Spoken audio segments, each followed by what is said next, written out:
En este video vamos a analizar qué cosa está pasando con los mercados. ¿Qué pasa con los mercados? ¿Cuál es el comportamiento de la economía a nivel mundial? ¿Qué distorsiones han habido en el camino de este 2020?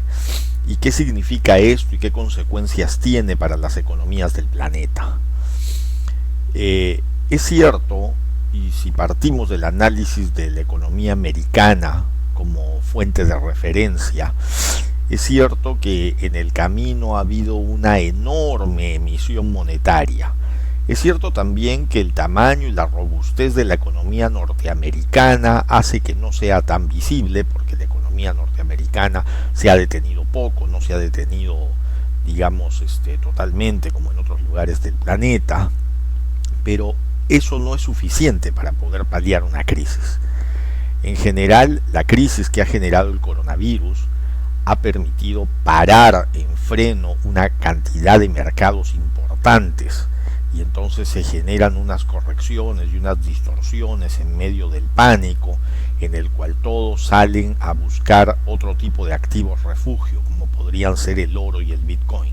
Esas presiones han presionado sobre el precio del oro, haciendo que el precio del oro suba, y también han presionado a la salida y la búsqueda de nuevas alternativas de inversión, en las cuales se determina como lo que tiene mayor fundamento, en este caso Bitcoin o oro, como las reservas con fundamento para hacer frente a un dinero que no tiene respaldo.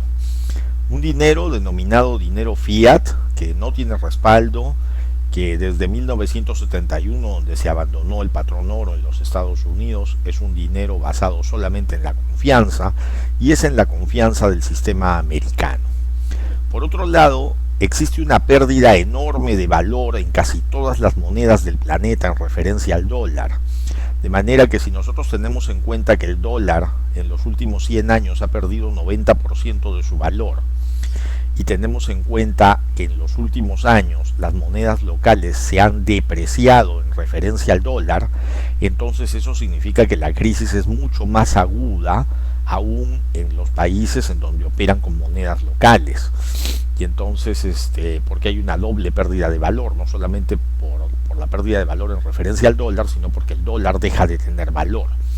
Por otro lado, la enorme masa monetaria que se ha emitido en los Estados Unidos, sumada a una liberalización de la inflación que hace que la Reserva Federal haya permitido que la inflación suba por sobre los 2 puntos, entonces eso significa en la práctica la avalancha de tasas negativas, porque si la tasa sale a tasa cero con una inflación de 2 puntos, en la práctica es una tasa negativa lo que se está entregando al mercado.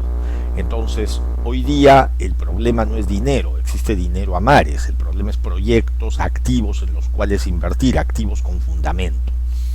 Lamentablemente existe la distorsión de alocarse con respecto al mercado de valores, y ese alocamiento respecto al mercado de valores ha permitido volcar enormes cantidades de dinero hacia las compañías tecnológicas, y no es posible, pero hoy día la composición en el peso de los principales índices norteamericanos de las compañías tecnológicas superan el 22% y en fondo superan el 27% en capitalización.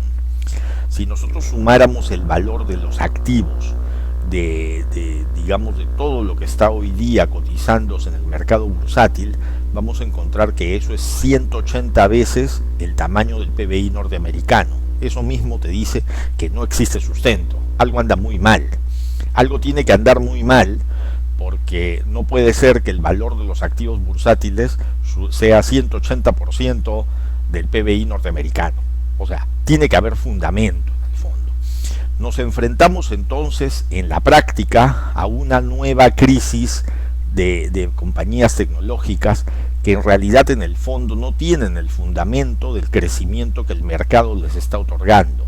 27x, 14x, 35x no es algo que esté generado en el fundamento de la propia agregación de valor de las compañías tecnológicas. La palanca que ha movido la desesperación hacia comprar, digamos, activos de compañías tecnológicas y acciones de compañías tecnológicas ha sido el hecho de que la pandemia tecnologizó a todo el planeta, y entonces el teletrabajo y la vuelta a las comunicaciones, el tema remoto y los temas digitales se volvieron claves y se adelantaron en el tiempo. Ok, eso le genera un valor a las compañías tecnológicas, eso es innegable, pero si uno referencia cuál es el valor de mercado que tienen hoy día en referencia al valor de lo que pueden insertar en el mercado y cómo pueden agregar valor, pues no hay sustento. Eso sigue significando que nos enfrentamos a una burbuja que en algún momento tiene que corregir, y es una burbuja de compañías tecnológicas. Algunos analistas la quieren comparar con la burbuja de los .com en los 90. En realidad no sé si sean comparables a la burbuja de los .com. Hoy día estamos en una burbuja de activos de compañías tecnológicas que componen buena parte de las canastas de los principales índices de mercado del planeta. Y claramente están sobredimensionadas. Existen dos crisis en paralelo que también distorsionan el mercado de valores, aunque en mucho menor grado que esta burbuja de las compañías tecnológicas, que en algún momento tendrá que corregir, que tiene fundamento solamente hasta una fracción del valor al cual han llegado, pero el fundamento no da para más, no se puede convertir aire en valor, digamos, no hay un fundamento para poder agregar ese valor. Existen otros dramas. El otro drama es un mercado inmobiliario que no existe, que ha sido destrozado, que ha sido, digamos, que se ha desmejorado, y es un mercado inmobiliario por todo este empaquetamiento de sintéticos a partir de los fondos que han surgido para una crisis que el coronavirus nos ha demostrado que ha cambiado la forma de ver de las cosas. Los metros cuadrados cada vez son más baratos, los letreros de se alquila y se vende cada vez son más estáticos, se ven ahí por cientos de días, por años, no se logra conseguir un mercado para los alquileres. Eso por un lado. Y por otro lado, la ley de la moratoria o las leyes de moratoria han hecho que muchos inquilinos dejen de pagar. Cuando los inquilinos dejan de pagar, las personas que vivían de eso entran en crisis, y entonces no hay cómo repagar tampoco a los bancos esos activos, y al final todo esto vuelve a un activo hueso que no es, digamos, que no se va a convertir en flujos de efectivo. Y entonces eso genera un problema enorme. En medio de ese mercado, yo no sé cómo es posible que hayan podido vender fondos inmobiliarios, y eso solo se explica porque las decisiones del inversionista no siempre son racionales. Eso por un lado. Y por otro lado, para los inversionistas existe una aguda y material crisis de dividendos. Es decir, el coronavirus ha demostrado que no van a haber dividendos en el cortísimo plazo, no van a haber dividendos en el corto plazo, y posiblemente los dividendos se vean muy mermados en el mediano plazo. Entonces acá tenemos un problema, porque una de las razones para tener activos, para tener acciones en el mercado es la política de dividendos y los dividendos que se pueden entrar, que representan ingresos para la gente. Ahora, muchos analistas dirán, claro, pero repartir dividendos le quita valor a la empresa. Eso es verdad, le quita valor.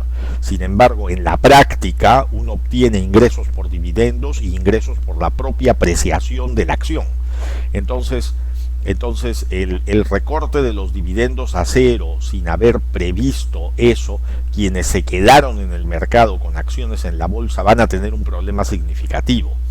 Muy pocos, en el momento en que cambiaron las tendencias, pudieron pasar a convertirlo todo en cash para tener expectativas de poder invertir en los nuevos activos que nos presenta el mercado.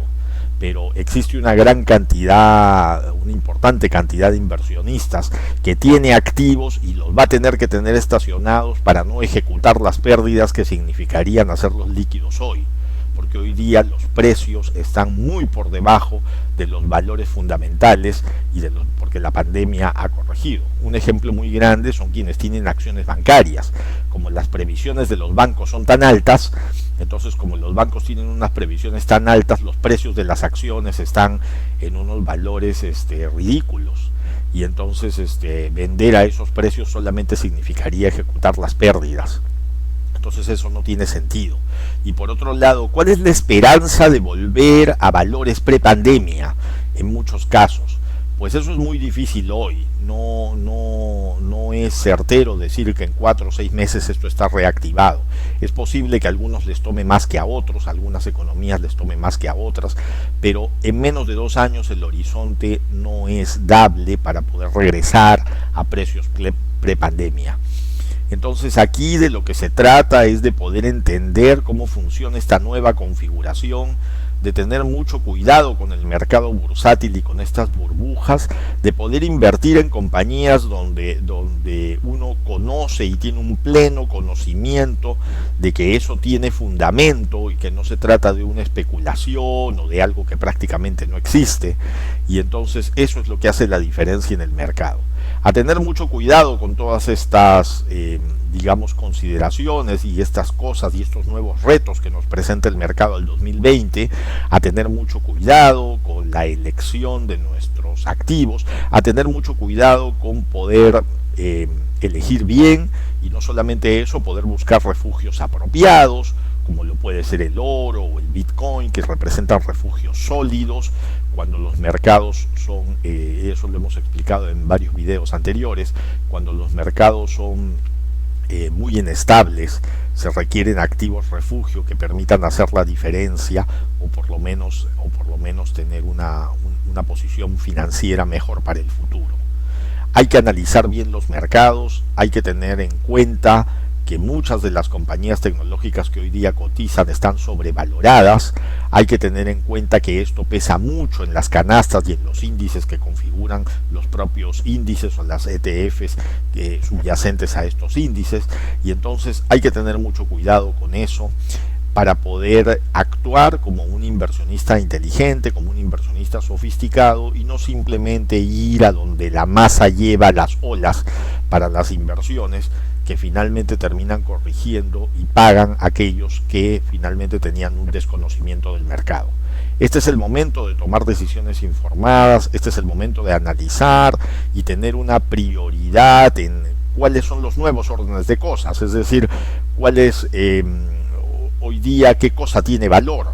Las cosas que antes tenían valor hoy día ya no tienen valor. Posiblemente no esté en el mapa de las personas adquirir carros nuevos inmediatamente, o sea, en realidad adquirir mejoras en casa es mucho más valioso hoy día. Mucha gente no sale a restaurantes, mucha gente ha aprendido a cocinar por estar en casa. Entonces existen muchos cambios de valor en la manera como enfocamos las cosas, y eso es algo que hay que internalizarlo para tiempos futuros.